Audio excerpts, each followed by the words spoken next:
जय श्री राम। नवमी तिथि मधुमास पुनीता, नवमी तिथि मधुमास पुनीता, शुक्ल पक्ष अभिजित हरि प्रीता, मध्य दिवस अति शीत न घामा, पावन काल लोक विश्रामा, मंगल भवन अमंगल हारी, द्रवहु सुदशरथ अजिर बिहारी। आप सभी का साहित्य और अध्यात्म में एक बार पुनः हार्दिक स्वागत है। आप सभी को भगवान राम के जन्मोत्सव की बहुत बहुत बधाई। चैत्र मास के शुक्ल पक्ष की नवमी तिथि अत्यंत पावनकारी एवं शुभ तिथि, ग्रह वार लग्न मुहूर्त सब अनुकूल हो गए, शुभ योग बन गया, शुभ तिथि आ गई। चैत्र मास था, भगवान का पावन दिन था, भौम यानी मंगलवार का दिन था। दिन में मध्याह्न में 12 बज रहा था, 12 बजने ही वाला था। गोस्वामी जी अपने रामचरितमानस में रचना करते हैं, हर्ष के साथ गोस्वामी जी की कलम डगमगाने लगती है। गोस्वामी जी लिखते हैं कि नवमी तिथि मधुमास पुनीता, शुक्ल पक्ष अभिजित हरिप्रीता, मध्य दिवस अति शीत न घामा, पावन काल लोक विश्रामा।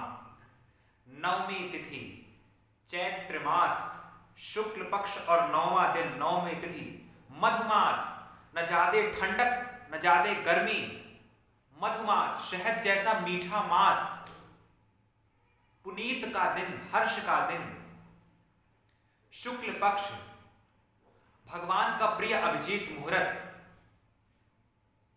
मध्य दिवस मध्याह्न दिन का 12 बज रहा था, एकदम मध्य का दिन, बीच का दिन, न ज्यादा ठंडक न ज्यादा गर्मी, मंगलवार का दिन था। सभी देवता यह जाने कि भगवान का अवतरण का समय आ चुका है, प्राकट्य का समय आ चुका है। सभी देवता अयोध्या जी के गगन में खड़े होकर पुष्पों की वर्षा करते हैं, भगवान की स्तुति करते हैं, गर्भ स्तुति करते हैं और स्तुति कर करके सभी देवी देवता अपने अपने धाम को लौट जाते हैं, चले जाते हैं। भगवान का प्रिय मुहूर्त जब आया तब सरयू जी में अमृत की धार बह चली। जो सरयू जी बहती थी वहां अमृत बह चला, इतना पवित्र, मानो प्रकृति अपने स्वामी के स्वागत में अपना इतना श्रृंगार कर रही हो, इतनी प्रसन्नता के साथ प्रकृति भगवान के झूम के भगवान का स्वागत कर रही है। आप आंख बंद करके यह महसूस कीजिए, यह कल्पना कीजिए कि भगवान अवतरित होने वाले हैं। जब ब्रह्मा जी ने यह जाना कि भगवान प्रकट होने वाले हैं, तब इंद्रादि देवताओं को सबको संकेत दिया कि हे इंद्र, हे देवराज, जो जो देवता भगवान के साथ अवतरित होंगे वो मां के गर्भ में प्रवेश कर जाएं, वह प्रकाश पुंज बन के प्रवेश करें। भगवान के प्रकट होने का समय आ चुका है।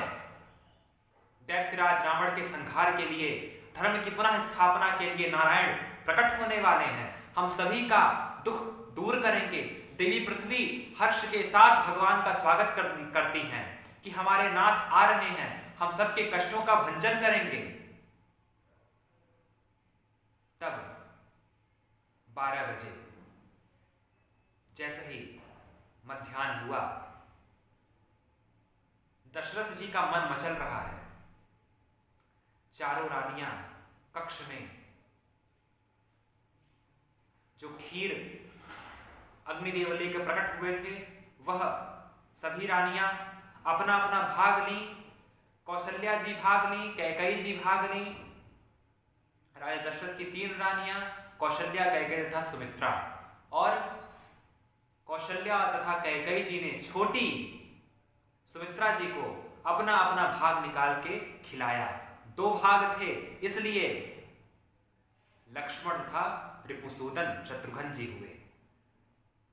जब 12 बजता है तब भगवान के जन्म का जो शुभ समय आता है, शुभ समाचार आता है, भगवान भोले भंडारी कहते हैं। देवी पार्वती कुछ दिखा, देवी जी देख रही हैं, गौरी जी देख रही हैं। तब भोले भंडारी का डमरू टगमगाने लगता है। उनके नारायण आ रहे हैं, उनके इष्ट आने वाले हैं, उनके आराध्य आने वाले हैं। सभी देवी देवता हर्षोल्लास से गंधर्व गान कर रहे हैं, अप्सराएं नृत्य कर रही हैं, दुदुम्भी, नगाड़ा, शहनाई गगन में बज रही है। भगवान का जन्म आने ही वाला है। तब भोले बाबा कहते हैं, देखो मां के गर्भ में एक ऐसा प्रकाश पुंज उत्पन्न हुआ जो देखते ही देखते सहज नारायण के स्वरूप में प्रकट हो गया। उनके कमल से नेत्र हैं, हृदय में कौस्तुभ मणि झलक रही है। शंख चक्र गदा पद्म लिए चतुर्भुज नारायण प्रकट होते हैं। पीत पीतांबर तन पे शोभा पा रहा है, मोर मुकुट है।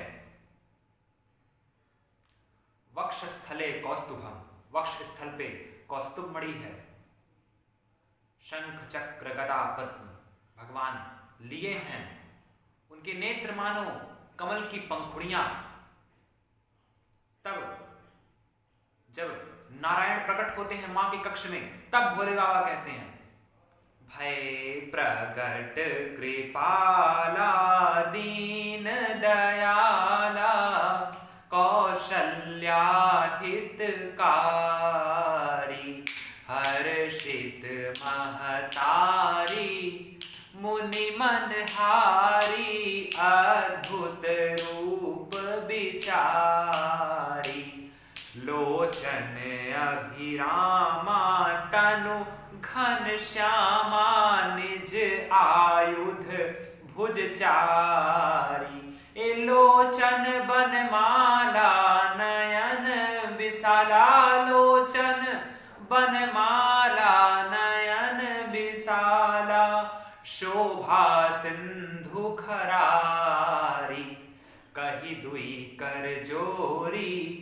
अस्तुति तोरी के ही विधि करो अनंता माया गुण ज्ञाना तीत अमाना भयहु प्रकट श्रीकंता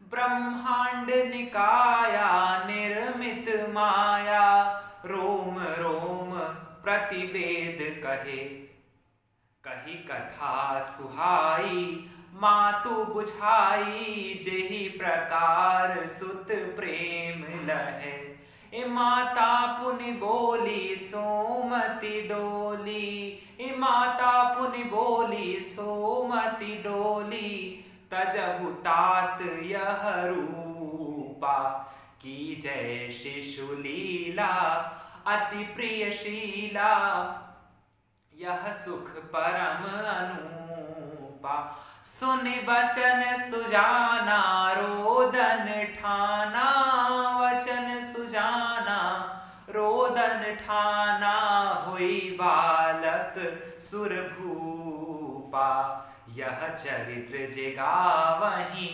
हरिपद पावहीं ते न परहीं भवकूपा विप्रधेनु सुर संत हित लीन मनुज अवतार निज इच्छा निर्मित तनु माया गुण गोपार। बोलो राजा रामचंद्र जी की जय, चारों भैयन की जय। भगवान प्रकट होते हैं, ऐसा रूप है कि मानो हर एक एक रोए में सैकड़ों ब्रह्मांड समा जाएं। ऐसा रूप माता देखती है कि नारायण इतना बड़ा मेरे पेट में, तब कहती हैं लोग सोचेंगे तो क्या कहेंगे प्रभु,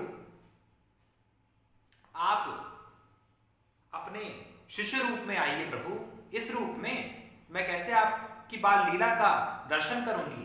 भगवान बोलते हैं, बोलो मां, अभी मार दो रावण को, अभी संहार कर दो।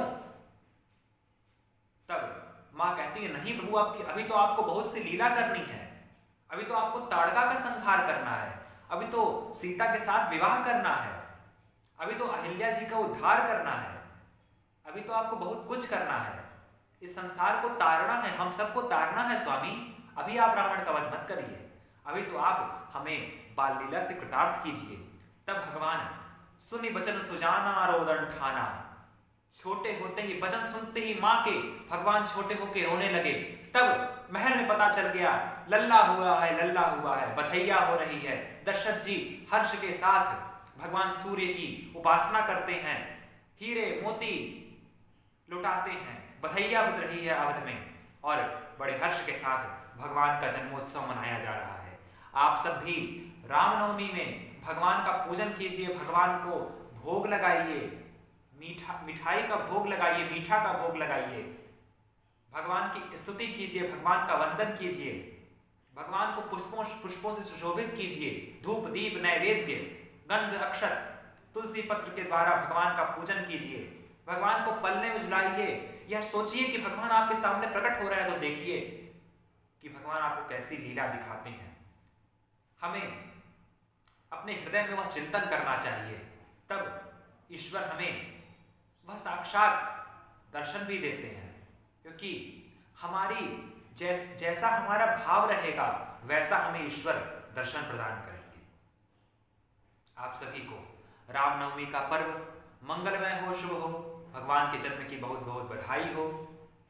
इन्हीं शुभकामनाओं के साथ यह नवरात्रि माँ भगवती, माँ आदिशक्ति आपका कल्याण करें, हम सबको महामारी से मुक्ति दिलाएं, सभी को स्वस्थ रखें, सभी को दीर्घायु करें, सबकी रक्षा करें। माँ सिद्धिदात्री आप सभी का कल्याण करें तथा सबकी मनोकामनाएं पूर्ण करें।